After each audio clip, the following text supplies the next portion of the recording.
Geger, jagat maya akhir pekan ini, ayah Mirna Salihin yakni, Edi Darmawan mendadak minta maaf kepada Otto Hasibuan.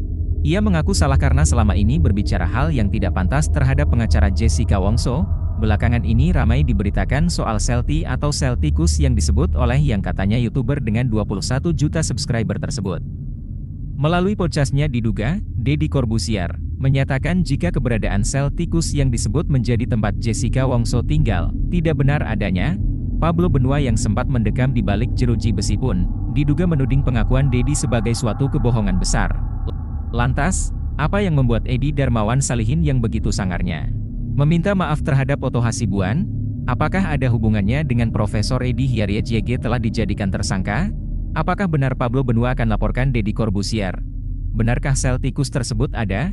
Is the true story of it?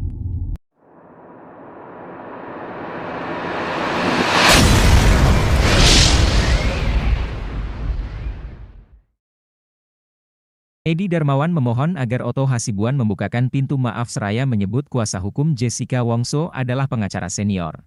Ia bahkan menyinggung usianya yang lebih tua dari Otto Hasibuan bukan penghalang untuk memohon maaf. Saya, hal-hal yang saya ngomongnya tidak pantas.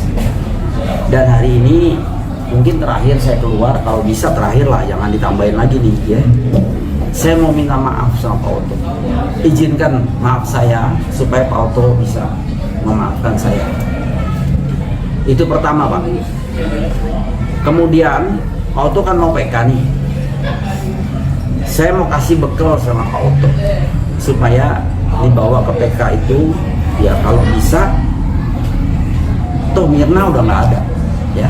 Saya nggak terlalu pusing Pak Otto berhasil atau tidak, karena hukum di Indonesia ini jangan Pak Otto sampai rusakkan di negara kita ini hukum yang sudah begitu. Yang punya gedung-gedung tuh dia melihat kali gedung saya masih banyak kali, dia mau minta. Saya bilang kalau lu jual lakuin gue bagi, jualin kalau bisa. Sekarang semua lagi susah begini.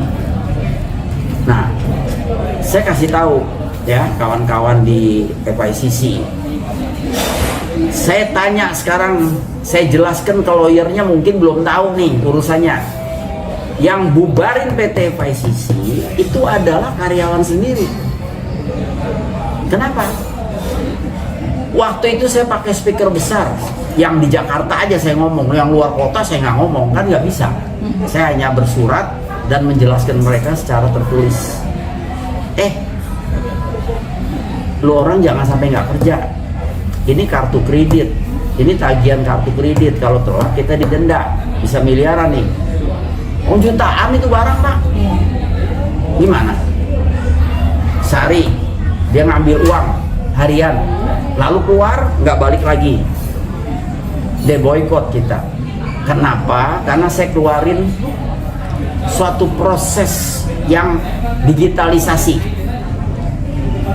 Ya, karena waktu itu sebelum pandemi kira-kira dia hampir 1 bulan lah.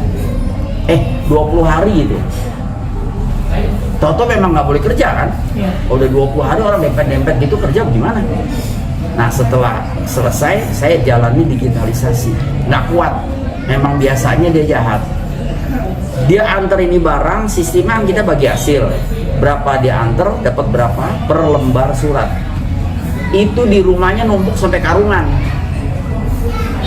Ditambah lagi dia sekateng nggak masuk-masuk, saya bubarin. Nah, saya sudah melewati tahapan. Jadi di Snaker, di Krimsus Sumdaling, sumber daya lingkungan itu sudah dapat SP3 semua, ya. Lalu ke pengadilan perdata, hakim sudah ketok palu, mereka menang. Tapi lo cari harta yang nama PT. Kalau ada harta nama PT, kalian akan dapat, mintalah sama Pak Edi. Nggak ada nama PT, semua nama keluarga saya. Ya, kontrak juga enggak, terus terang aja. Saya punya semua itu kebetulan di luar kota tuh kecil-kecil. Kantornya aja rumahan. Bagaimana buat kantor? Sewa, ngapain? Udah beli aja. Dulu kan properti bagus harganya. Ya. Ini di luar Pak Otto nih. Nah, jadi kalian ini Apa nggak malu? Coba ngaca lah diri sendiri. Makanya kalian kemana-mana aja mental, nggak bisa. Ya memang nggak bisa. Kita udah selesai urusan FICC. Yang bubarin kalian sendiri. Tapi tetap saya bayar hak-hak kalian semua. Kalau nanya koperasi, itu minus uangnya 350 juta. Ada itu barangnya BPKB-nya, ditebus kagak. Saya mesti ganti apa? Itu kan bukan saya punya. Saya hanya memanage, ada 1 orang, 2 orang ngurusin ini koperasi. Ternyata buntutnya min 350 juta. Bagaimana gue mesti ganti bayar? Ngapain? Orang saya aja min. Saya nombokin itu. Ada itu BPKB-nya tuh pada nggak nebus. Tebus dong BPKB-nya supaya saya bisa kasih yang lain. Ya kan keadaan lagi susah begini, ya pandemi ini, habis pandemi. Om aja sampai ke gunung-gunung itu, jadi apa bercocok tanam, berladang lah gitu. Cabe yang lumayan harganya gitu. Sekarang kan lagi tinggi. Om jual tuh semua. Nanti tanam lagi gitu. Seperti diketahui, ayah almarhumah Mirna Salihin berkali melontar tudingan miring kepada Otto Hasibuan tak lama setelah film dokumenter Ice Cold, Murder, Kavi and Jessica Wongso viral berhari-hari di medsos. Otto Hasibuan menanggapi tudingan Edi dengan kepala dingin. Dalam wawancaranya dengan salah satu media berita, Otto Hasibuan mengomentari permintaan maaf ayah Wayan Mirna Salihin, Edi Darmawan Salihin. Bang, selain itu juga ada yang viral nih. Akhirnya Pak Edi Salihin mengaku minta maaf sama Bang Otto secara terbuka loh Bang, di depan teman-teman media gitu. Bang Otto menanggapi permintaan maaf dia seperti apa sih Bang? Saya juga nggak ngerti ya, nggak ada angin, nggak ada hujan kok dia minta maaf. Padahal saya sendiri dari awal saya sudah nggak pernah mikirin soal dia gitu kan. Terus terang aja ya, kan di beberapa podcast kan saya ditanya bahwa Edi Salihin itu katanya mengatakan saya memeras keluarga Mirna, ya kan. Bahkan waktu di sidang dulu juga menyebut saya namanya si Otong dan sebagainya. Tapi sungguh saya sampaikan, saya nggak ada dendam sama dia, kan. Saya tidak akan marah sama dia. Jadi tanpa dia minta maaf pun sebenarnya saya sudah maafkan sendiri. Makanya saya katakan, saya selalu mengatakan di dalam proses saya, kalau dengan memfitnah saya, dia merasa terhibur, bahagia, ya, terhibur dengan kematian putrinya, nggak apa-apa. Fitnah aja saya terus. Kalau itu membuat dia bahagia, membuat dia terhibur, karena saya ngerti anaknya mati. Ya. Siapa yang tidak merasa sedih kalau anaknya mati? Nah, cuma mungkin dia keliru. Dia anggap saya sebagai lawan. Tidak, Pak Edi, saya bukan lawanmu. Dan saya juga tidak berpikir bahwa Pak Edi itu lawan saya. Enggak, sama sekali tidak. Saya hanya kuasa hukum Jessica yang berjuang untuk Jessica. Kalau umpamanya saya jadi kuasa hukum, membela seseorang jadi lawan yang saya bela itu jadi orang lain, umpamanya jadi musuh saya. Bayang ribuan klien saya yang tangani, masa jadi ribuan jadi musuh saya? Ya kan tidak. Itu sebabnya di dalam undang-undang advokat disebutkan advokat itu tidak identik dengan kliennya. Jadi kalau klien saya bersengketa dengan orang lain, tidak berarti saya yang bersengketa. Klien saya yang bersengketa, saya hanya kuasa hukum dia. Jadi saya tidak boleh membawa perkara ini menjadi personal. Cuma karena Pak Edi kan sebagai orang awam saya maklum. Ya, saya sebagai profesional ya tentu harus lebih maklum lah dari dia. Jadi itu sebabnya dia kata-katain apapun saya nggak pernah marah, tidak pernah laporin dia. Walaupun kalau dilaporkan secara hukum telah memang itu. Tapi saya tidak mau membawa ini menjadi persoalan pribadi saya dengan hanya Mirna. Tidak akan pernah. Ya, saya hanya kuasa hukum yang membela kepentingan Jessica. Kebetulan Jessica dihukum jadi dalam perkara matinya anaknya Pak Edi, ya kan? Tapi tidak berarti saya mau memperhadapkan Jessica lawan Edi. Dan dari sengketa Pak Edi dengan Edi, ya kan? Saya tidak mau memperhadapkan. Saya fokus membela Jessica. Kalau dia tidak bersalah, tentu saya minta dia dibebaskan. Itu saja. Nah, oleh karena itu Pak Edi, sebenarnya tidak perlu harus berseberangan dengan saya. Pak Edi tentunya kan nggak boleh nutup pintu dong. Maksudnya gini, kenapa Pak Edi harus memastikan terus Jessica yang berbuat? Kan ada pintu sekarang terlihat kan, ada tabir yang mulai terbuka bahwa kematian Mirna itu bukan karena cyanida. Yang ngomong ini bukan saya, Dokter Jaja, dokter 3 ahli yang dari Singapura, termasuk dokter dari kejaksaan pun mengatakan bahwa ini tidak dilakukan otopsi, tidak ada cyanida. Lab 4 ya, laboratorium forensik Mabes Polri pun mengatakan tidak ada cyanida, ya kan? Di BBM 4 itu kan yang diperiksa dia 70 menit setelah Mirna meninggal, diperiksa tidak ada cyanida di dalam tubuhnya. Yang mereka mengatakan itu semua para ahli yang ada, bukan Otto Hasibuan yang ngomong. Jadi saya tidak mengada-ada gitu loh. Nah, kemudian tentang CCTV, umpamanya, saya bilang itu ada dugaan rekayasa. Itu yang ngomong juga bukan saya, itu ahli kita mengatakan itu adalah dugaan rekayasa. Bahkan ada satu ahli sekarang di mengatakan bukan dugaan lagi, bahkan dibilangnya itu udah pasti rekayasa menurut mereka. Ya tapi saya kan nggak boleh ngomong begitu, saya harus buktikan. Nah, sehingga dengan fakta-fakta seperti ini, mestinya Pak Edi kan bisa berkomunikasi dengan kita. Mestinya dia tanya saya, Pak Otto, kamu ngomong itu benar nggak? Saya akan buktikan. Kalau penjelasan saya ini sama dia nggak dia terima, ya sudah nggak apa-apa, ya kan? Tapi kalau dia bisa terima, kan bisa membuka tabir siapa yang membunuh, apa betul ada membunuh atau tidak. Bukannya Pak Edi tidak ingin mengetahui sebab matinya anak yang sebenarnya. Sebuah video yang diupload oleh channel kenamaan Deddy Corbuzier mengundang kontroversi. Di dalam video tersebut, Deddy mengatakan bahwa keberadaan sel tikus yang disebut menjadi tempat Jessica Wongso tinggal tidak benar adanya, atau keberadaannya tidak ada. Banyak juga, tapi di sini bahkan saya melihat ada selnya. Betul. Dia ketika mau dipindahkan ke tempat yang lebih baik kan dia menolak. Dia nolak. Di Dan sini itu dia bukan lebih, sel tikus kalau saya lihat. Bukan sel tikus. Ya itu kan bahasa orang lain ya mengatakan itu. Enggak juga sih, karena setahu saya sel tikus itu benar-benar cuman kecil sekali. Enggak, bukan seperti yang saya lihat. Iya. Jadi ketika akan dipindahkan, ditawarkan, dia tidak mau. Dia bilang di sini dia lebih tenang, dia bisa melakukan meditasi dan lain sebagainya. Iya. Nah, kalau misalnya yang profesor katakan ini benar semua, ya, pembelaan ini benar semua. Ya. Saya tidak mengatakan pembelaan siapa benar siapa salah.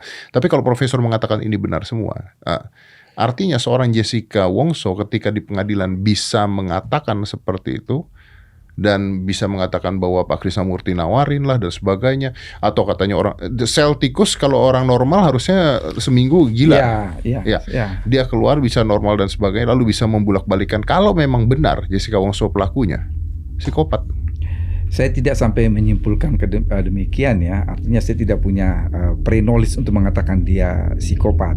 Tapi kembali lagi berdasarkan bukti yang saya lihat, saya pelajari, saya sangat yakin bahwa memang pelakunya itu adalah Jessica. Menurut Pablo, apa yang dilakukan Deddy bisa berpengaruh buruk bagi pandangan masyarakat. Karena menurutnya, sel tikus itu ada dan ia mengetahui betul seperti apa sel tikus tersebut. Pablo Benua juga mencurigai adanya sesuatu yang sengaja ditutupi oleh Deddy, mengingat Deddy memiliki pengaruh yang cukup besar terutama di sosial media.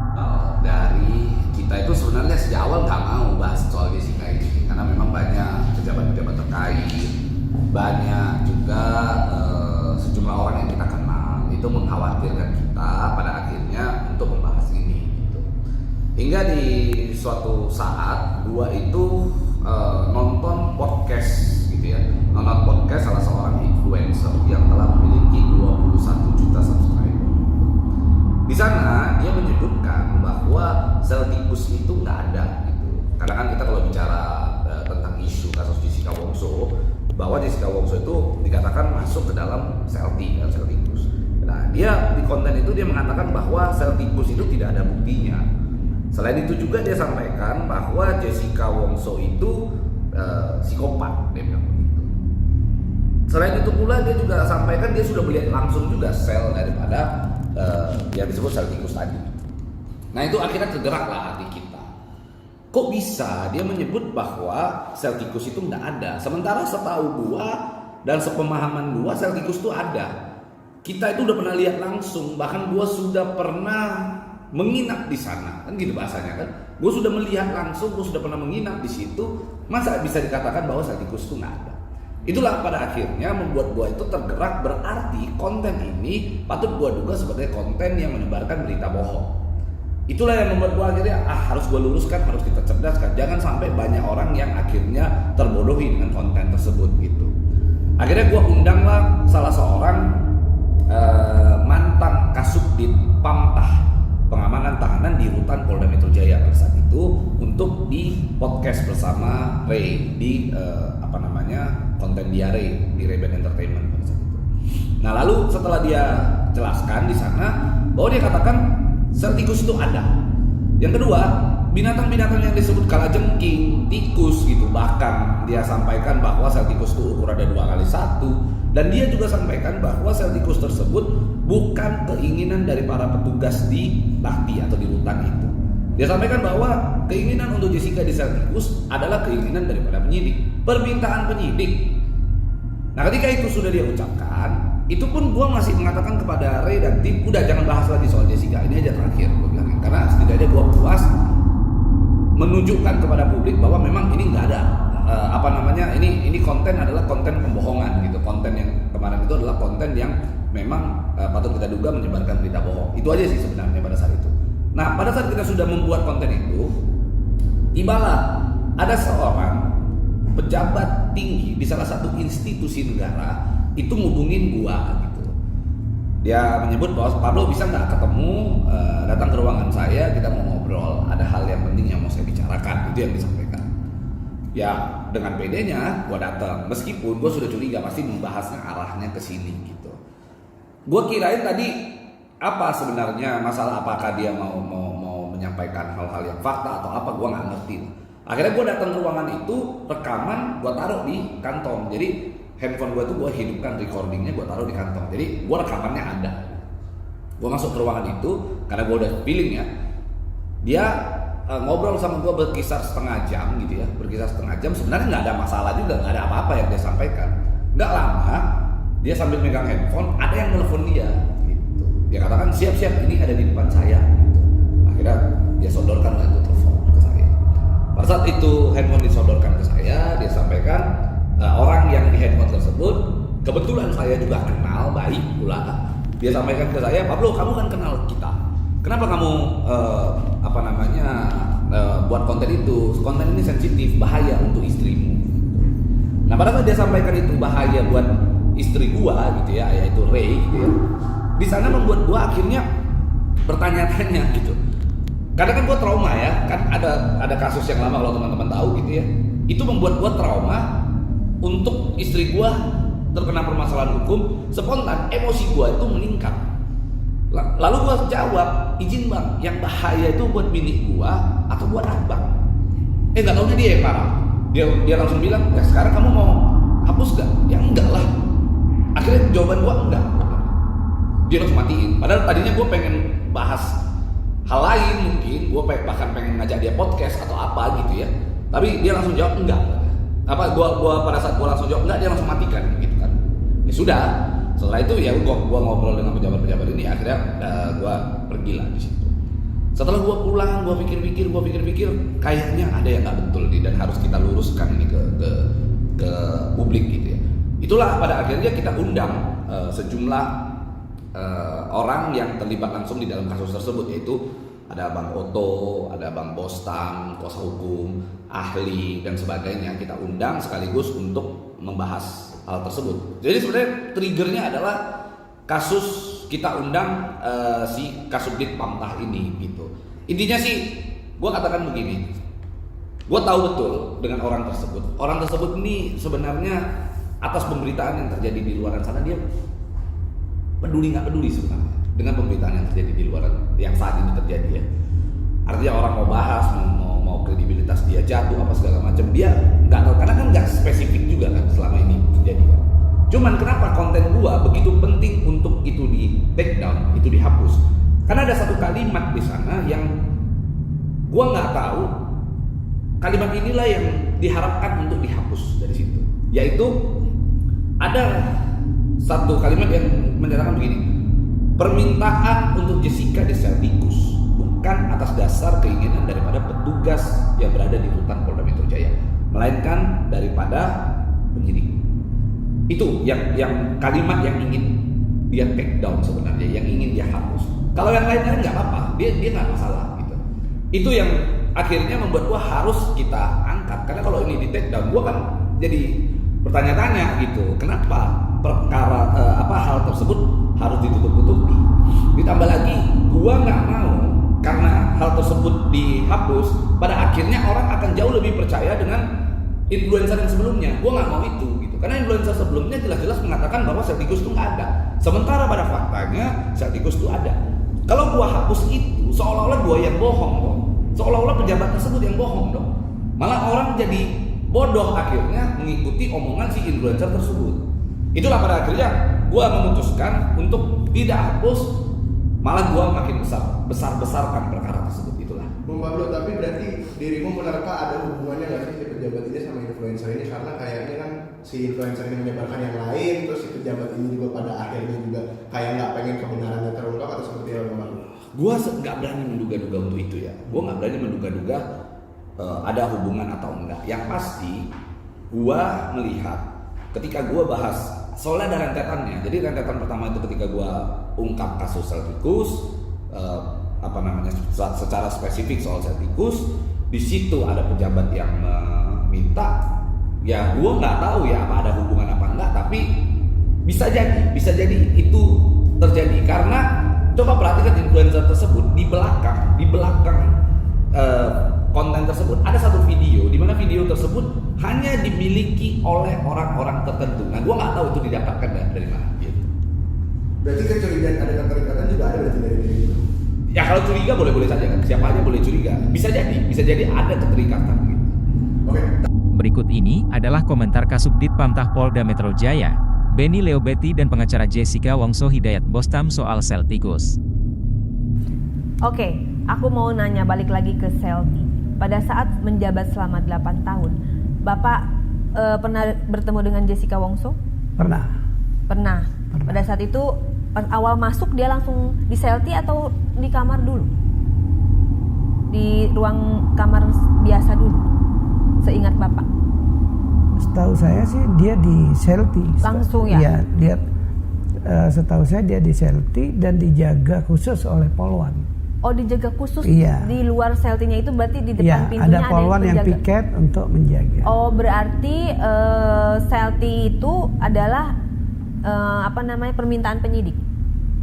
Iya, karena kasus ini besar, dikhawatirkan terjadi hal-hal yang tidak kalau anggota Polri, Polki jaga kan kurang tepat. Iya, karena banyak sekali harus diawasi ya. Supaya berinteraksinya enak. Ya Polwan, pimpinan sesama wanita ya.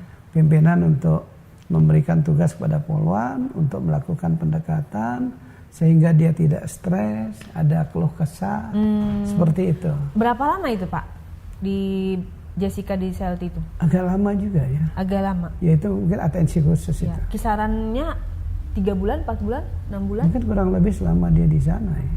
Selama di sana? Kalau tidak salah itu saya kan 1 tahun menjabat Kasubdit. Oh, jadi dia tidak pernah keluar masuk ke ruangan tahanan biasa ya, maksudnya dia di Selti, dia kalau agak pengap dia bisa ngobrol di situ. Berarti sampai dia dipindahkan dia di Selti? Kayaknya begitu. Okay. Kayaknya begitu. Oke, Bapak pernah ngobrol gitu dengan Jessica? Pernah ngobrol. Oke. Dan keadaannya sehat di sana? Sehat, baik. Sehat. Aku juga waktu itu tahun 2017 yang aku pernah bilang pada saat podcast bersama Mas Reza, itu aku pernah besuk Jessica tapi di Pondok Bambu. Ya. Pada saat itu dengan almarhum Pak Anton Medan, karena beliau kan memang tausiah ke rutan dan lapas. Saya diajak dengan suami Pak Pablo, karena Pak Pablo itu seorang mu'alaf, jadi Pak Anton menganggap anak angkat lah, Tionghoa Islam gitu, Tionghoa Islam dan pengusaha yang dirangkul oleh Pak Anton Medan. Ayo katanya Pablo ikut tausiah, kita berdakwah seperti itu. Nah pada saat itu aku masuk mengenal ada Jessica di situ gitu. Kalau aku sebagai orang awam ya pertama kali melihat ya dia sangat murah senyum, berpendidikan. Pada saat itu kan kita lesehan duduk karena tausiah kan, biasa kan pengajian duduk lesehan gitu, duduk di bawah, dan dia ketika jalan membukukan badan dengan sopan ya, karena kesan pertama buat aku itu menurut aku itu sopan ya, kalau misalnya kita lewat di depan orang terus dia begini sopan, terus dia senyum juga. Itu kesan pertama aku pada saat tahun 2017 aku membesuk dan ikut dakwah bersama almarhum Pak Anton Medan. Kalau Pak Beni sendiri pernah berbicara, menanyakan atau apa gitu, ngobrol? Pernah, kemudian dia memang orangnya tegar ya. Tegar ya? Tegar, dia kalau orang lain menghadapi masalah seperti Jessica, mungkin untuk ngobrol, untuk etika atau apa itu pasti tidak ada. Iya. Tapi dia stres ya pasti. Iya, kalau dia enggak, percaya dirinya kuat. Dia luar pada biasa. saat itu usianya 20 tahun ya kalau salah ya? Kalau tidak salah seperti itu. Masih muda seperti ya? itu, dan berinteraksi juga bagus. Bagus, itu yang saya... Tidak pernah mengeluh? Tidak pernah. Misalnya Pak, aduh saya bisa nggak misalnya ditempatkan di ruangan yang lain gitu? Enggak. Tidak pernah? Enggak, malah kita yang kadang selalu intip, maksudnya poluannya gitu ya? Selalu mengecek, intip dari itu. Kalau dia mau apa gitu dilayani. Misalkan dia pengap atau apa, keluar begitu diajak bicara supaya jangan timbul pikiran pendek dari dia lalu berbuat sesuatu. Iya. Itu di dalam itu berarti kegiatannya ngapain itu Pak? Karena seorang diri kan? Ya seorang diri kalau mentalnya bagus ya berdoa. Berdoa ya, beribadah ya. Beribadah. Seperti itu.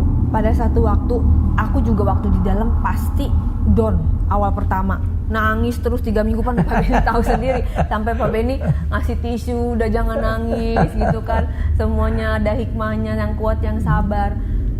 Seorang Jessica, pernah nggak Bapak ngelihat selama 6 bulan di dalam, apalagi dia di Selti, beda dengan tahanan yang lainnya, pernah nggak dia merasa down, merasa ingin bunuh diri, atau mungkin dia nangis, atau dia sakit, mungkin kondisi fisiknya lemah? Pernah Bapak ngelihat di tahap dia menjadi down selama 6 bulan itu? Nah itu nggak pernah saya lihat itu. Berarti struggle sekali ya? Iya, paling bekas nangis kan kelihatan ya. Hanya itu aja. Dia manusia pada umumnya ya? Iya, yang lebih tahu tuh yang poluan yang mendampingi. Oh iya ya, untuk lebih jelas karena memang dia 24 jam.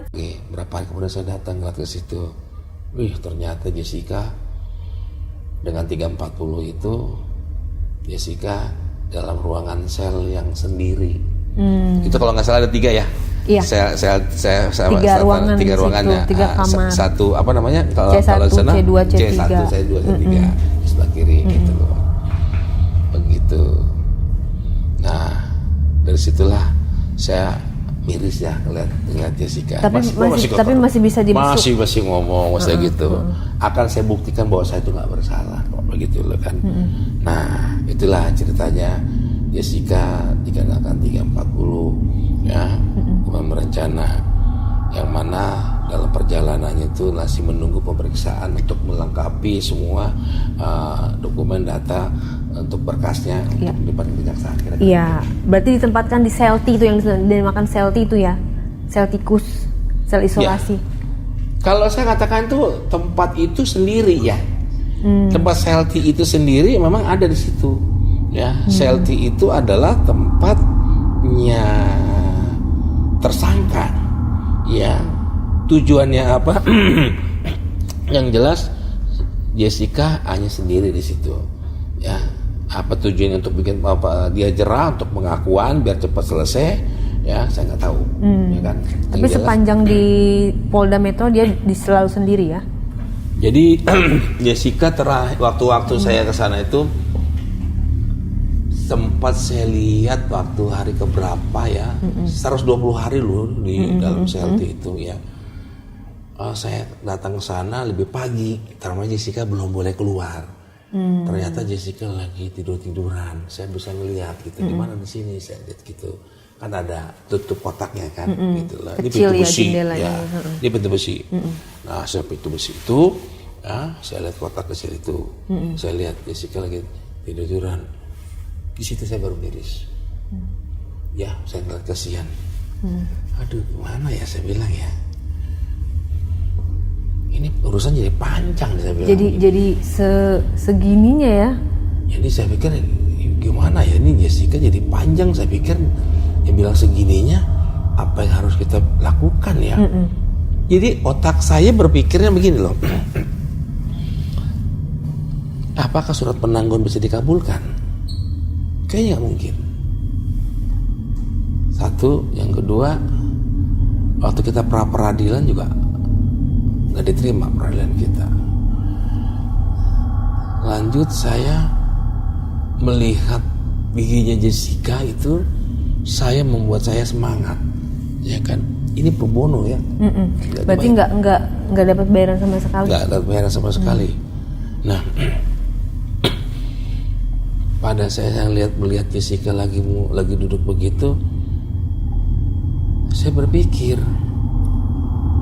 Jessica ini kan berlibur, temannya meninggal, ya, bukan atas perbuatannya dia, tapi dia harus bertanggung jawab di dalam CLT itu, ya. Gimana saya bilang ya?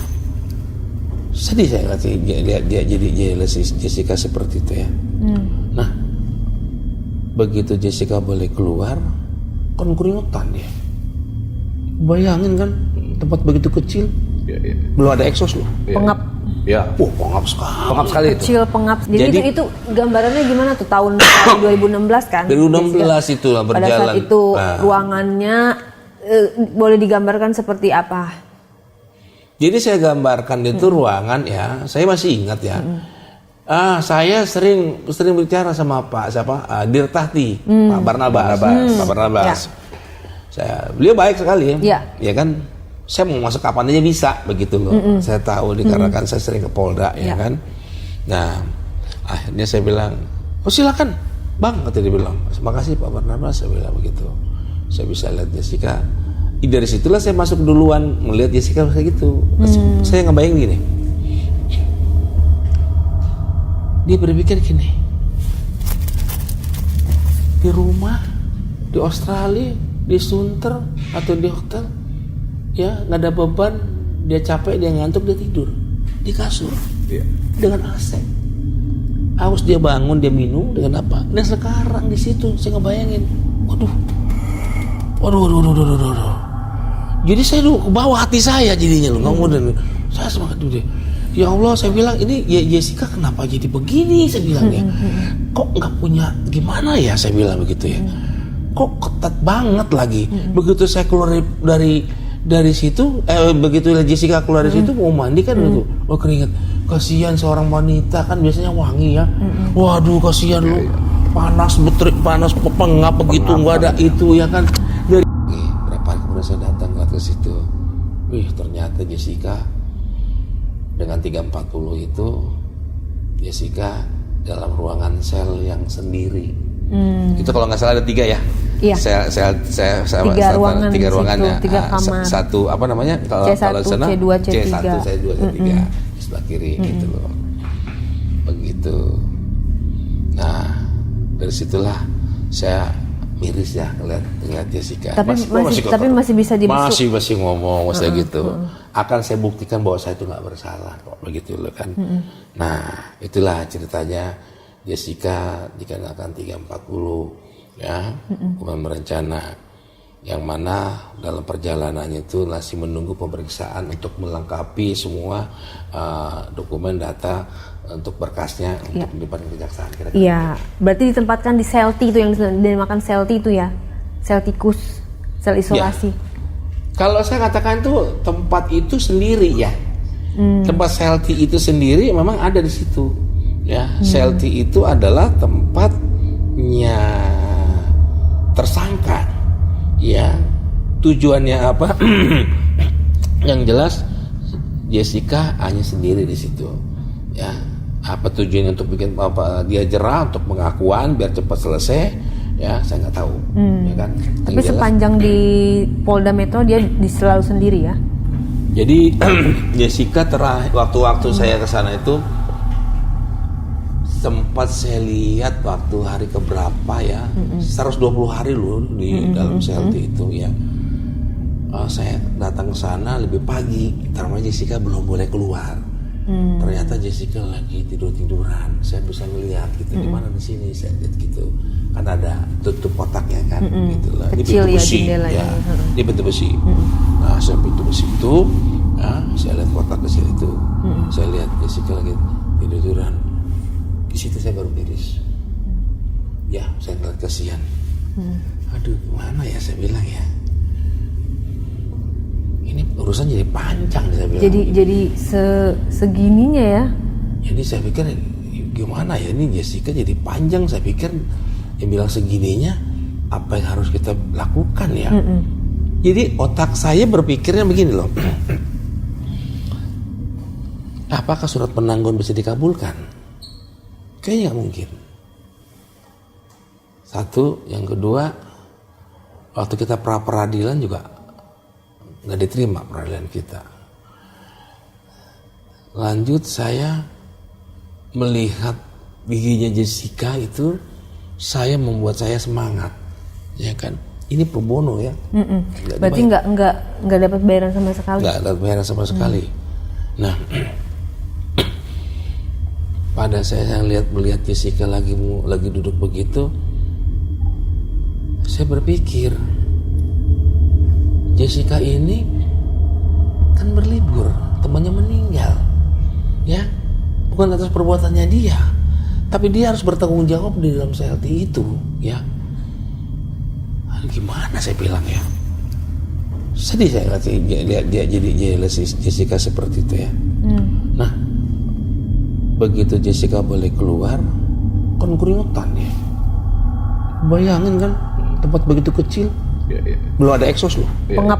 Ya, pengap sekali. Pengap sekali itu. Kecil pengap. Jadi itu gambarannya gimana tuh tahun 2016 kan? 2016 itu lah berjalan. Pada saat itu ruangannya boleh digambarkan seperti apa? Jadi saya gambarkan itu ruangan ya, saya masih ingat ya. Saya sering bicara sama Pak Dirtahti, Pak Barnabas. Ya. Beliau baik sekali ya. Ya kan, saya mau masuk kapan aja bisa begitu loh. Saya tahu dikarenakan saya sering ke Polda ya kan. Nah, akhirnya saya bilang, "Oh, silakan, Bang," kata dia bilang. "Makasih Pak Barnabas," saya bilang begitu. Saya bisa lihat Jessica. Dari situlah saya masuk duluan melihat Jessica kayak gitu. Saya ngebayang gini. Dia berpikir gini. Di rumah, di Australia, di Sunter atau di hotel, ya nggak ada beban, dia capek, dia ngantuk, dia tidur di kasur dengan AC. Haus dia bangun, dia minum dengan apa? Dan sekarang di situ saya ngebayangin, waduh. Jadi saya dulu ke bawah hati saya jadinya loh, kemudian saya semangat dulu deh. Ya Allah, saya bilang ini ya Jessica kenapa jadi begini, saya bilang ya. Kok nggak punya gimana ya, saya bilang begitu ya. Kok ketat banget lagi. Begitu saya keluar dari situ, begitu Jessica keluar dari situ mau mandi kan gitu. Oh keringet. Kasihan seorang wanita kan biasanya wangi ya. Waduh kasihan lu. Panas pengap begitu, nggak ada itu ya kan. Nah, bagaimana menurut kalian? Apakah sel tikus itu benar ada? Apakah minta maaf Ayah Mirna terhadap pengacara Otto Hasibuan tulus? Tuliskan komentar kalian di bawah. Demikianlah video kali ini, semoga bisa bermanfaat. Insya Allah kita jumpa lagi di video berikutnya.